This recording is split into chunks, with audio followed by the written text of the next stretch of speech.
Assalamualaikum warahmatullahi wabarakatuh. Saya Catur Winarko, mahasiswa YIN Kediri, Fakultas Syariah, jurusan Hukum Ekonomi Syariah, akan menjelaskan sedikit tentang hukum perdata di Indonesia.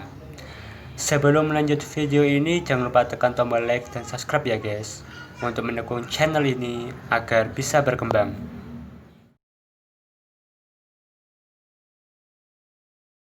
Yang pertama, pengertian hukum perdata. Hukum perdata di Indonesia merupakan sekumpulan peraturan yang berisi perintah dan larangan yang dibuat oleh pihak yang berwenang sehingga dapat dipaksakan pemberlakuannya, berfungsi untuk mengatur masyarakat demi terciptanya ketertiban disertai dengan sanksi bagi pelanggarnya. Yang selanjutnya, pengertian hukum perdata menurut para ahli. Yang pertama, Profesor Subekti.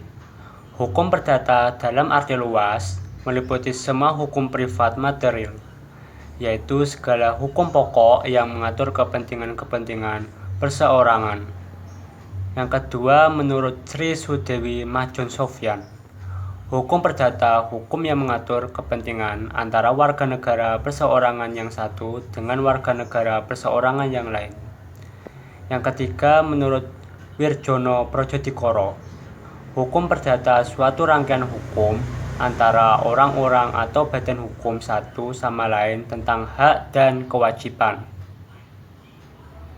Yang keempat, menurut Aziz Safiyuddin, hukum perdata hukum yang memuat peraturan dan ketentuan hukum yang meliputi hubungan hukum antara orang yang satu dengan yang lain, atau antara subjek hukum satu dengan subjek hukum yang lain di dalam masyarakat dengan menitik beratkan kepada kepentingan perseorangan.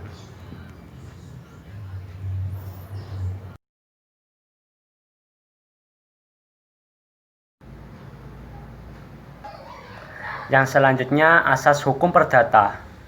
Asas-asas di dalam hukum perdata antara lain yakni: yang pertama, asas kebebasan berkontrak.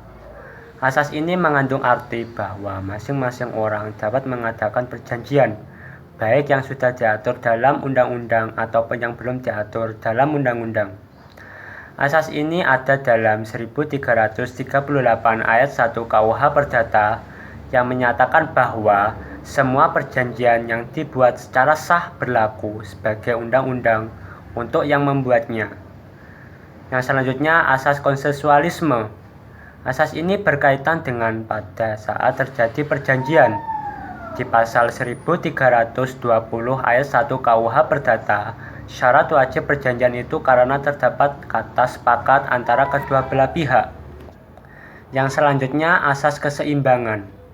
Asas ini menginginkan kedua belah pihak memenuhi dan menjalankan perjanjian yang telah dijanjikan. Yang selanjutnya, asas kepastian hukum. Asas ini ada karena suatu perjanjian dan diatur dalam pasal 1338 ayat 1 dan 2 KUH Perdata. Yang selanjutnya, asas moral. Asas moral merupakan asas yang terikat dalam perikatan wajar. Ini artinya perilaku seseorang yang sukarela tidak dapat menuntut hak baginya untuk menggugat prestasi dari pihak debitur. Yang selanjutnya, asas kepercayaan.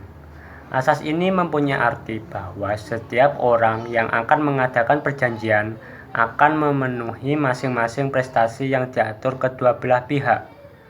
Yang selanjutnya, asas kekuatan mengikat.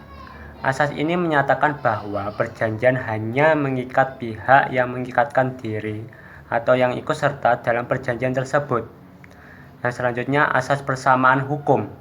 Asas ini mempunyai maksud bahwa subjek hukum yang membuat perjanjian mempunyai kedudukan, hak dan kewajiban yang sama dalam hukum. Yang selanjutnya, asas perlindungan. Asas ini memberikan perlindungan hukum kepada debitur dan kreditur, tetapi yang membutuhkan perlindungan adalah debitur karena berada di posisi yang lemah. Yang selanjutnya, asas kepatutan. Asas ini berhubungan dengan ketentuan isi perjanjian yang diharuskan oleh kepatutan. Yang selanjutnya, asas kepribadian. Asas ini mewajibkan seseorang dalam mengadakan perjanjian untuk kepentingan dirinya sendiri. Yang selanjutnya, asas itikat baik. Sesuai dengan pasal 1338 ayat 3 KUH Perdata, asas ini berhubungan dengan pelaksanaan perjanjian. Asas ini menyatakan bahwa apa yang hendak dilakukan dengan pemenuhan tuntutan keadilan dan tidak melanggar kepatutan. Yang selanjutnya, ruang lingkup hukum perdata. Yang pertama, hukum perdata dalam arti luas.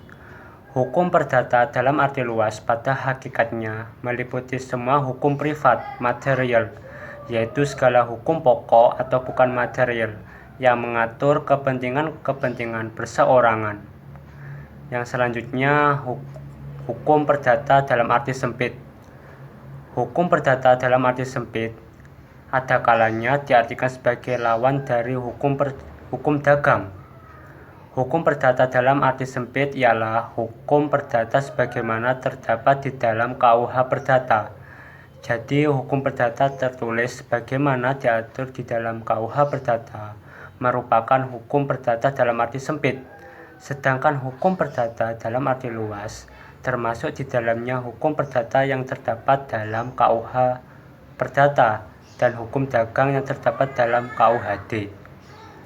Hukum perdata juga meliputi hukum acara perdata, yaitu ketentuan-ketentuan yang mengatur tentang cara seseorang mendapatkan keadilan di muka hakim. Berdasarkan hukum perdata, mengatur mengenal bagaimana aturan menjalankan gugatan terhadap seseorang, kekuasaan pengadilan di mana yang berwenang untuk menjalankan gugatan, dan yang lain sebagainya. Jadi hukum perdata juga terdapat di dalam Undang-Undang Hak Cipta, Undang-Undang tentang Merek dan Paten. Keseluruhannya termasuk dalam hukum perdata dalam arti luas.